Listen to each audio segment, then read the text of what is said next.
Awesome source. Hey, Zara. Okay, guys, I have things to say today. Okay, so we're going to talk about a couple of things. I wanted to talk on today how to grow our spiritual businesses in this spiritual and economic environment. And then I will do, for those who want, a bit of hot seat coaching and answering some questions at the end. But I was initially going to start these again next week, but no, Spirit was like, no, like this week, there are things, very important things that need to be said. So I'm going to get straight into it. We are in a very, very, very strange time energetically, right? And you can probably feel it. It feels very heavy. It feels like walking through sludge a little bit, right? And we've got to be really, really careful because there are multiple things that are happening. One, from an economic perspective, although not technically, but depending on which country you're in, we're pretty much in the energy of recession from an economic point of view, right? We're seeing what's happening to jobs. We're seeing what's happening to revenues in many businesses. Okay, we're seeing what's happening in the governments. My goodness, all over the place. There's all this unrest and disruption, right? So all of that is going on. And then you've kind of got everything that's happening with AI, which is also very interesting, by the way, because what's happening is essentially a permanent transformation of how the Western world is going to operate. It's not just a short-term kind of blip, right? And actually what I'm seeing is that we are probably going to have a moment not unlike 2020 happen again. Not in the not too distant future, and we need to be prepared for that. So I don't want to scare people, okay? This is not the purpose of this call, because this is definitely the purpose is to give you hope and tools and strength and power to do what you need to do, okay? But that's a bit of the backdrop, and I think sometimes in the spiritual community we can underplay some of this stuff, or if we're not underplaying it, what we might do is which is even worse, by the way, is we just kind of get sucked in by it and we start complaining along with everybody else about how awful everything is. And this is a massive, massive mistake. If you don't take anything away from this call other than this, it's a really massive mistake to get pulled into the narrative, right? Because why is this? Because these types of energies, these types of situations and scenarios as we're experiencing at the moment are always engineered to extract energy and to transfer power, right? I'm sure many of you guys have heard that that many of the businesses that we know and love that have grown massively, that a lot of them were born in recessions, in recessionary moments, and that's really, really interesting, right? My experience of nearly 20 years in business and studying economics tells me that actually recessions are a hotbed of opportunity for a certain group of people, and for another group of people they kind of wipe them off the board, right? So you've got to be really, really careful in this environment of getting sucked into the energy of it and not anchoring in your own sovereignty and your own frequency that you want to have, right? Okay, so that's kind of a little bit of the context. So because of that backdrop of what's going on, it's sort of, and this is the message that was downloaded to me this week, was that I need to hop on and talk to you guys, okay? Which is that it's sort of not optional for you to grow your business. I think we've gone from in many sort of epochs in the past where you could kind of choose. But the reason why I'm saying I want you to focus on growing your business in this era, right? Because we've got this backdrop where power is changing hands. And in a couple of years' time, it's all going to be over, right? And some people are going to have it and some people aren't going to have it. And I don't want you to be on the wrong side of it, the side that you don't want to be on.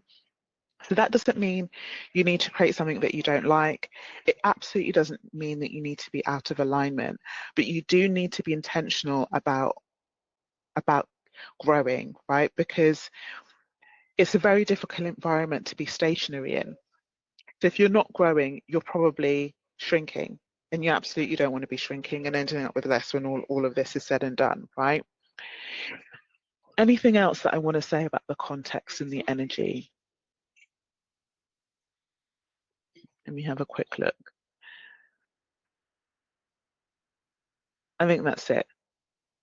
So uncertainty is a hotbed of opportunity, right? In many directions. So things really not to do, which are very easy to do, but things not to do in this environment. One is to complain about how awful it is. By the way, guys, I am growing. I've been growing this entire time. And part of the secret to this, right, is we as spiritual practitioners and spiritually gifted people, we know this, but sometimes we forget it.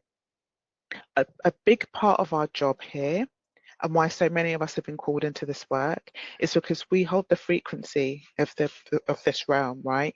And part of that is because we need to constantly be looking into the future and into the energy of possibility and anchoring in the possibility for everybody else. So if we're getting sucked into everybody complaining about how awful it is, right? We're actually not doing what we came here to do, which is to hold the frequency up for everybody else. It's so important, not just for you, but for everybody, but also for your business, right? So the way to keep growing is to focus your energy and attention on the mission and what you want to happen. But yeah, one thing, please don't complain and wring your hands, because this is exactly what they want, by the way. Every time we're complaining, wringing our hands, complaining about how awful it is and feeling really bad, that is feeding, yeah, the uncertainty and transferring power away from us to the people who are seeing this more as opportunity, yeah? So the other thing that I would say about this growth is something not to do. Don't stand still in this time, because it is possible to miss your moment of alignment. Now, I do believe there are multiple moments of alignment, so it's not fatal, but I would say I have definitely missed moments in the past. And it's frustrating because you can see what could have been, right? So I'll give you a really good example of this. So many people who started their businesses, particularly if they started a spiritual business or more soul aligned business in sort of 2018 time, were really positioned really well for 2020, right? When 2020 happened. Some people jumped on the bandwagon in 2020 and they're sort of nowhere to be seen now, but people who heeded the call, because there was a call, and I remember because I remember hearing it in about 2018, there was a call to many of us of like, you need to step into this work. And some people listened to it and some people didn't.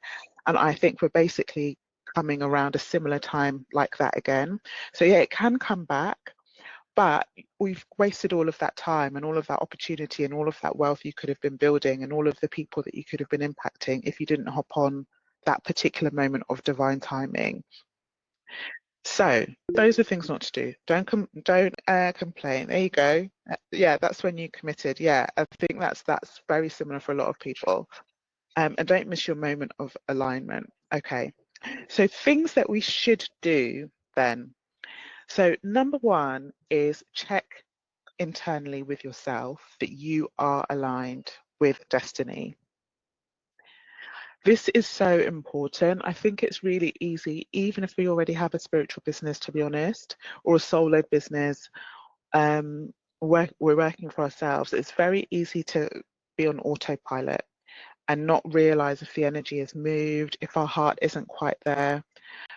We need to be constantly checking ourselves for alignment, because alignment is the only sustainable source of energy, and we need a lot of energy to do what I'm saying we need to do, which is to grow these businesses, right?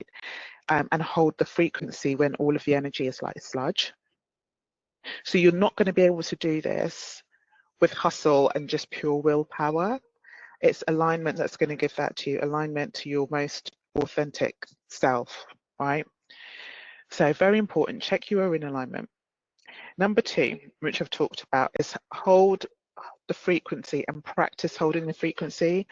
I did a hold your frequency challenge, I don't know, some time back, and I think it's in the group if you want to go and find it. But part of what we were doing there, I remember one of the things that I taught in that I think it was a 5-day challenge, is you need to practice holding the frequency. So if you only do it when everything is crumbling around you and you're like, damn, I need to believe through all of this crap, it's kind of too late. Frequency holding is a spiritual practice, and you need to basically go to the frequency gym, guys. The frequency gym. I am daily in the frequency gym, and I'll be really honest with you that it works really well for career and business, and I find it really hard for other things. So actually at the moment I'm working on it in other areas of my life, and like, how am I holding the frequency? How am I showing up the way I want to in my relationships, my friendships, etc.? Because I find that more challenging. So being the frequency gym. And then related to this, number 3 is about anchoring into the possibility, the future possibility, rather than your current circumstances. This is part of what holding the frequency is, right? It's holding in your mind your intention and what you're planning to do and what you're calling in versus reacting, okay? And then number 4 is we need to stop overthinking and just move and act, because you'll get more clarity as you're acting. So we need to be in action, all of us, okay? And number 5, I was thinking of a nice way to say this, I'm just going to say it, is we need to get over our mindset blocks. I think a lot of us have been really holding on to, I've got this mindset block, I've got this other mindset block, and I've been working on it. And guys, we have been working on these mindset blocks for multiple years at this point. At some point, we just need to let them go. And I'll be transparent with you about something else related to this. Yesterday, I had a moment as I was in my frequency gym about something else in my life. And I realized that saying goodbye to this block that I had, right, this trauma that I had experienced, wasn't just me saying goodbye to the negative parts. It was me saying goodbye to the entire version of myself that experienced that. And that does come with a lot of grief. And it's not something that I hear a lot of people talk about, but I had to just sit with myself and be like, this is why I'm really struggling to let this go, why I may be getting into the same cycles of arguments and things like that, okay? It's because the person who experienced all of that pain, I'm like struggling to let her go. I have to let her go along with the pain. And that's the same thing, I think, with mindset blocks. If you've identified so much with being a person who struggles in a particular way, it's really difficult to let it go. But we're at a point now where we don't actually have a choice. I mean, we always have a choice, okay? But the consequences of holding on to these old identities that no longer serve us are actually becoming more and more significant. Because the uncertainty that's happening now because of the spiritual environment, the economic environment, and everything that's happening with AI is amplifying everything. Yeah. So when you have the amplification of that kind of energy, it's like small things make a big impact. So seemingly small decisions have a massive impact.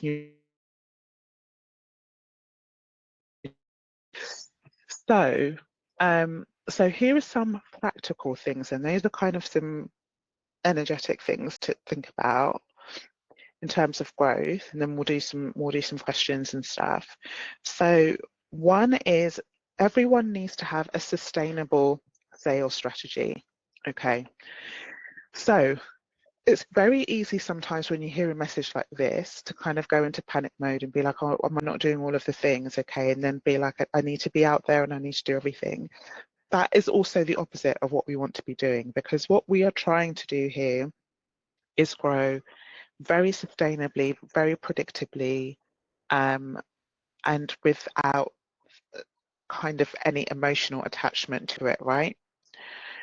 So the way to do this, and this is something that I've been practicing and I've discovered a few things related to this, is one, won't be a surprise, is we just all need to get over the shiny object syndrome, because there isn't one way to grow. There are multiple ways to grow, and you can find a. So you just need to find something that resonates with you fundamentally, and that you feel that you can commit to day in, day out, week in, week out, month in, month out for a very long time, until the time comes to pivot. So that's important. The other piece related to that, which is more of an energetic one actually, is that in one sense, it sort of doesn't really matter what you do, because a strategy is just the container of an energetic decision. That's really all it is. It's another form of alignment. Yeah. It's another form of devotion, how you choose to show up and make yourself visible. So it sort of doesn't matter, right? But you want something that you can commit to, because this energy of commitment and devotion is really important. So a sustainable strategy, and here's another practical thing that I would add to that in this particular environment, which is that showing up where people can see you and hear you on video. If you are not already doing that, it's like a very, very simple thing, but finding ways to collapse the time of trust, right? I know that a lot of people have hang-ups about video and things like that, but if you're not already implementing that into your business in some way, please just do it. Okay, please just do it for all of us. I want you to amplify your voice and what you believe in. So let people see you, let them see the real you, and let them see what's different about you, all the quirks, right? And what your controversial opinions are.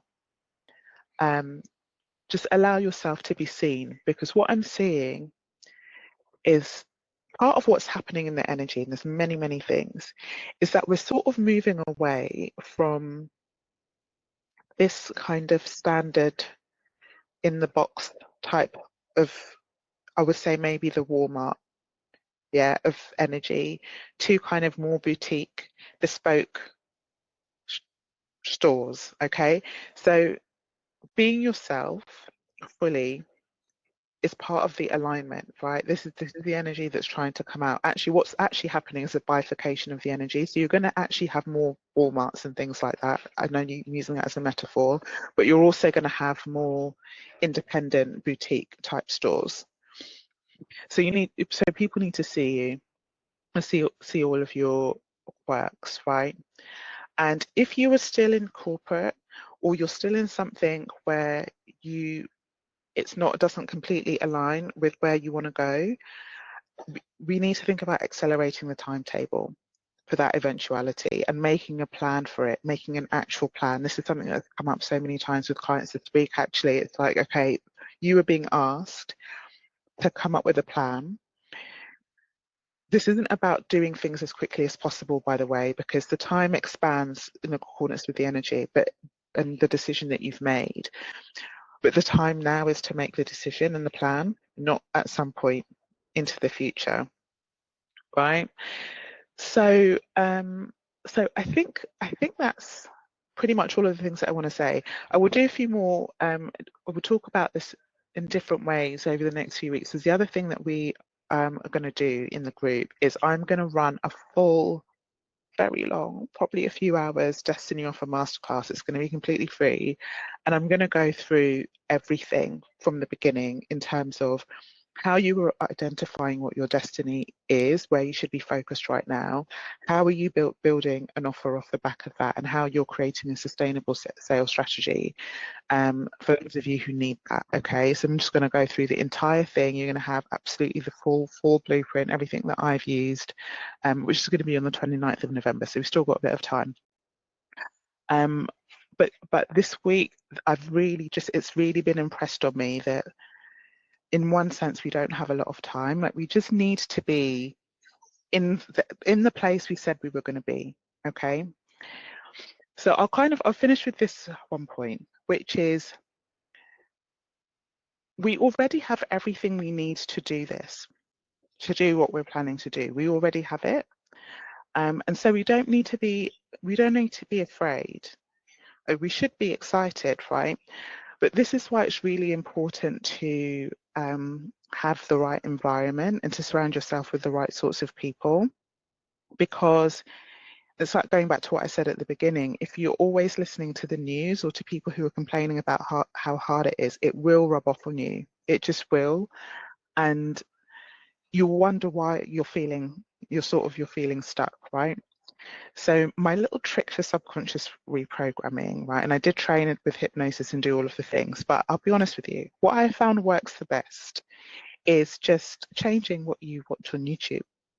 If you watch a lot of YouTube, or changing who you follow on Instagram, if you use a lot of Instagram, okay, what you watch on TV. These are the ways that we are actually programming our subconscious mind every day. So if you can do something to change your environment in that way in terms of what you can consume, it will do a big, it will have a big impact on your frequency, which is what we need right now. Okay, so I've said all of the things. Right, questions. Any reflections or questions or any of that?